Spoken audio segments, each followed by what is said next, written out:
viewers, I was working on this bike and I found that the rear axle is bent, so I'm going to need to replace the rear axle. But I figured while I'm at it, the front wheel on this bike has quick release, and so I figured I'll go ahead and install quick release on the rear as well. So I'm going to show you the process of converting from a solid bolt-on axle to a quick release axle. Okay, I removed the wheel from the bike so I can work on it here. If it's a rear wheel, you're going to want to remove the free wheel to kind of get it out of the way. And so I'll remove this nut here and the washer. And I've got a freewheel remover tool here for this style of freewheel. It's got 4 notches, so I'll put that on there. And when I use freewheel tools with the notches like that, I like to go ahead and have it hold on with the nut or quick release skewer or whatever, just kind of hold in place, otherwise it tends to slip out and strip those notches out. So I got a big breaker bar wrench here, fit this over the tool and see if I can get this broken loose here. Okay, and then remove this nut here and remove the freewheel.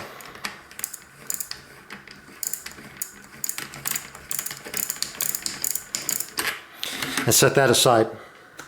When I install the quick release axle, I want to maintain the same hub spacing as the wheel is now. So what I need to do is measure from the outside of this lock nut to the outside of this lock nut, basically where the lock nuts meet the inside of the dropouts.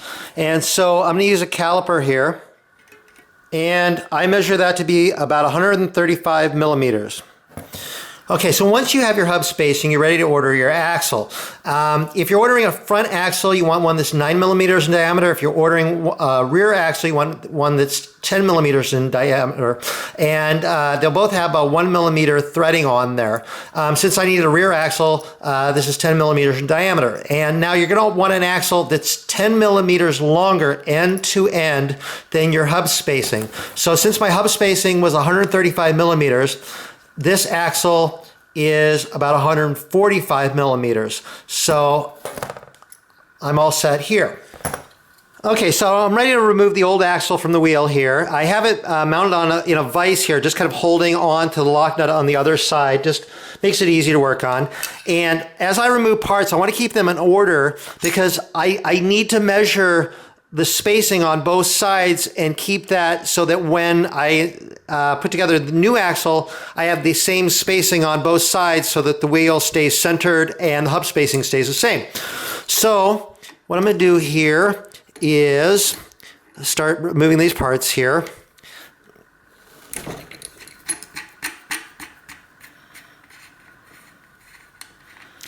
Okay, so now as I remove the parts, I'm going to set them off to the side, but I'm going to lay them out in the order that they came off.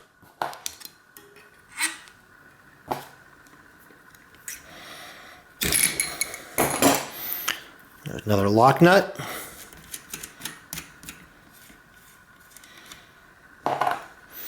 And a cone. And here I should be able to remove the wheel from the axle. Okay, so this is the axle and the parts as I pull them off here. This is the drive side, this is non-drive side. And so what I want to do is measure these parts and how wide they are. So on the drive side, that measures out to be about 36 millimeters. So I'm going to write that down, 36 millimeters. And over on the non-drive side, that measures out to be 29.65 millimeters over there.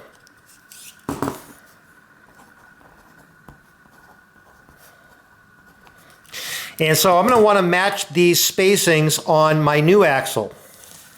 Okay, so here's my new axle, and so what I want to do is measure the spacing on the axle as it is right now. So over on the one side here, I measured that to be about 32.3 millimeters. So I'm going to write that down, 32.3 mm. And over on the other side here, I measure that to be about 18.62 millimeter.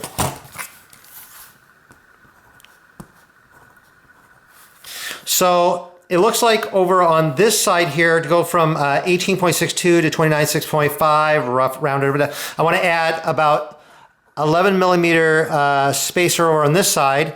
And then to go from about 32, a little over 32 to 36, I probably want to add about 3.5 millimeter spacer over on this side. Okay, so I dug up some spacers here.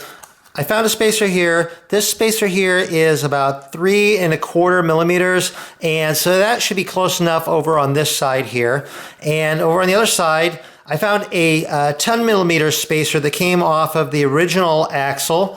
And then I have another spacer here that's about 1 millimeter. And so that'll give me 11 millimeters on that side and 3¼ over on this side. And that should be pretty close for what I need. Now I put the pieces together on the axle here, and I want to measure them. Measure twice, cut once. So go ahead and measure this. And that comes out to be 35.5 millimeters over there, which originally was 36. So that's pretty close. It's only ½ millimeter off. And then this side comes out to be 29.52 millimeters, and that's pretty close to my 29.65 millimeters. So I think this is going to work just fine. Okay, now for the next step.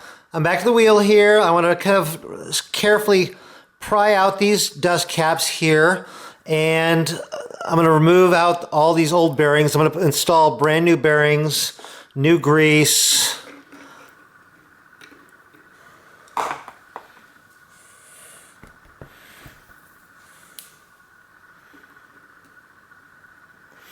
You want to be careful with the dust, little dust caps here, because they can be hard to replace.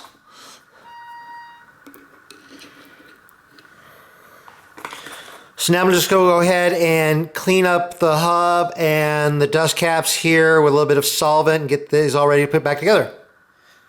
Okay, so now I want to go ahead and set up the axle. So what I'm going to do, this is the drive side here. So what I'm going to do is I'm going to set this, I want about 5 millimeters of axle extending out on each side. So I'm going to start off with this side here. So I'll put that over there. I got my gauge set to about 5 millimeters. So I'll use the little depth thing here to kind of go ahead and come over there till it's about 5 millimeters of axle extending out past that lock nut. And then I'll screw the cone over towards the lock nut there. And then I want to tighten this down and kind of measure that again, make sure that's about 5 millimeters there. And then I can use my wrenches here and tighten the cone out.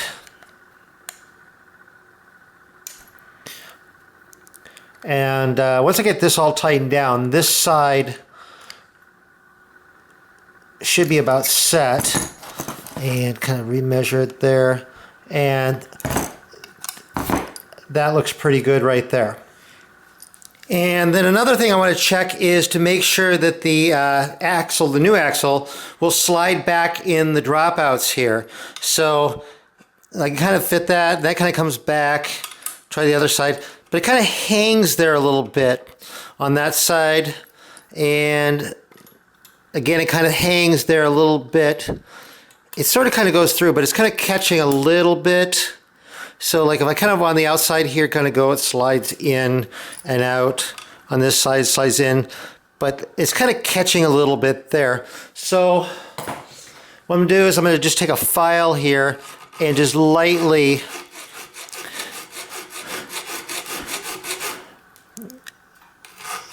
just take just a little bit of metal off there on the inside edge there.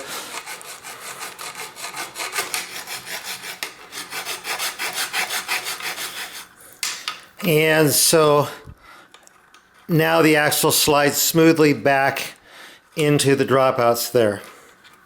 Okay, so let's start putting this thing back together. I'm going to replace the bearings with brand new bearings, and I want to match the same size number of bearings that were in there to begin with. And so this is one of the original bearings, and that's a 1/4 inch bearing, and there were 9 of them on each side, and that's pretty typical of a rear hub. And the front hubs typically got 10 slightly smaller bearings. And so I'm going to use grease. I'm going to pack the race here, put a bunch of grease in here. like this. This is marine grease.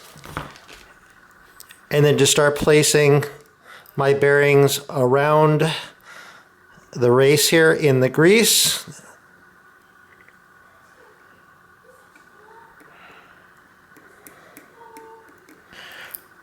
So there's one side.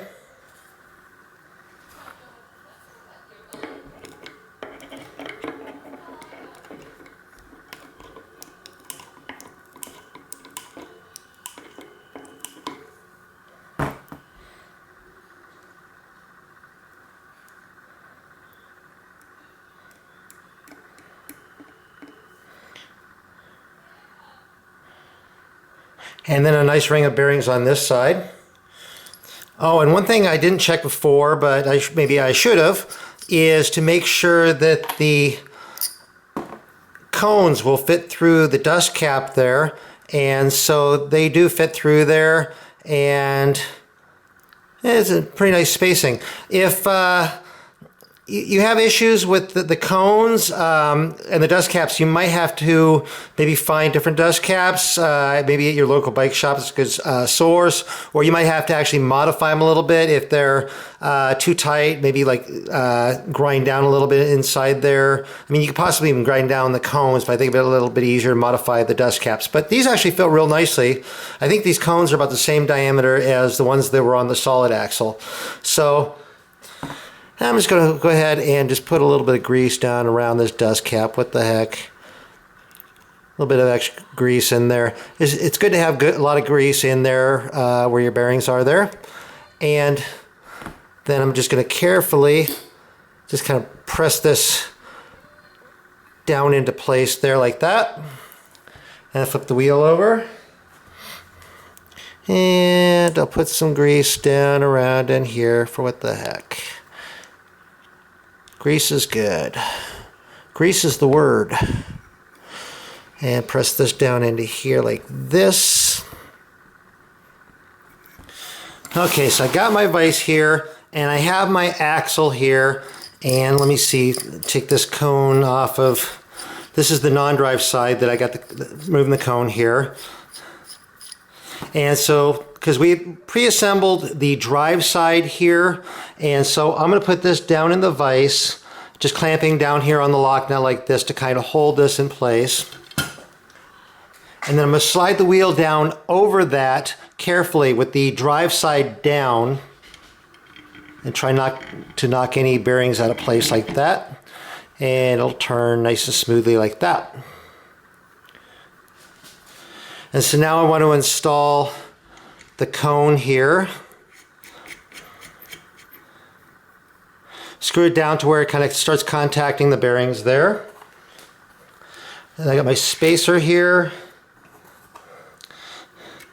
My other spacer here. And then I've got my lock nut.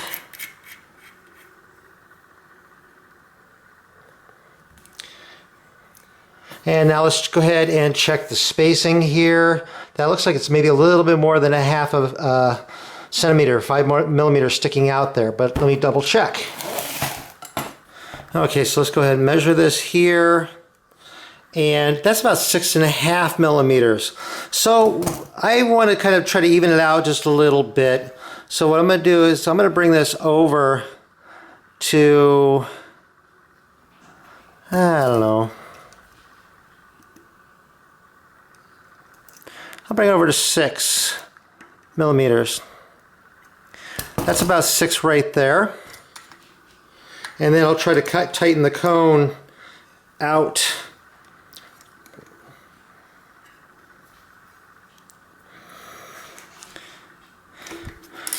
Tighten that. And let's see what kind of spacing we have now. That's about 6 millimeters there. And so now what I do is adjust the other side a little bit. So I'm going to put this side into the vise here.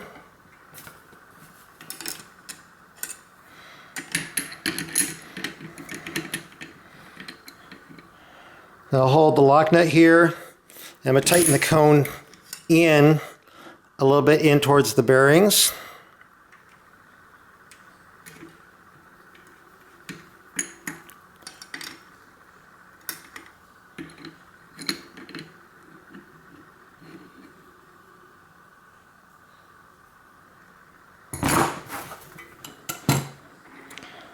Turn smoothly, and doesn't feel like there's play now. And check the spacing on this side and the spacing on this side, and they look like they're about even. Nice. I think we're set there. Okay, so let's measure the hub spacing now, and it's 134, almost like 134.6. So pretty close. Okay. Okay, reinstall the freewheel. I'll just take a little bit of grease and put it around on the threads on the hub here. It helps keep it from getting seized. Makes it easier to get off in the future. And screw it on here like this.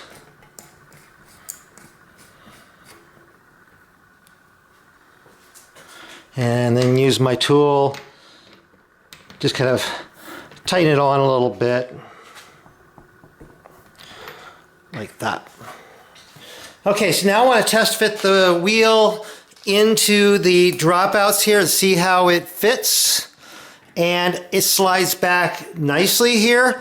And one thing you want to check is if the axle protrudes out past the outside edge of the dropouts there. If it does, then you're going to have problems because the skewer won't be able to clamp down and hold the wheel securely in the dropouts. These are nice forged dropouts here, but if you have like the cheaper flat, just pressed boom ones, then they're thinner and the axle might stick out past there. If that's the case, then what you might need to do is take a file and just file a little bit off the ends of the axles so that it does not stick out past the outside edge of the dropouts. Okay, I installed a skewer into the wheel here. We'll bring this up here like this and pull this back and get this clamp down in there like that, and boom. That is how to convert from a solid bolt-on axle like that to a quick release axle. And I hope you found that useful or interesting. If you did, please give my video a thumbs up. If you're not subscribed to my channel, click the big subscribe button. You'll see new videos as they come out. I'm always coming out with new videos. Over on Facebook, RJ the Bike Guy. Go over there, like that page. I post a lot of stuff over there. And I have a webpage, rjthebikeguy.com. Go over there, sign up for that page. I have my videos categorized. I have some forums. Anyway, thank you very much for watching.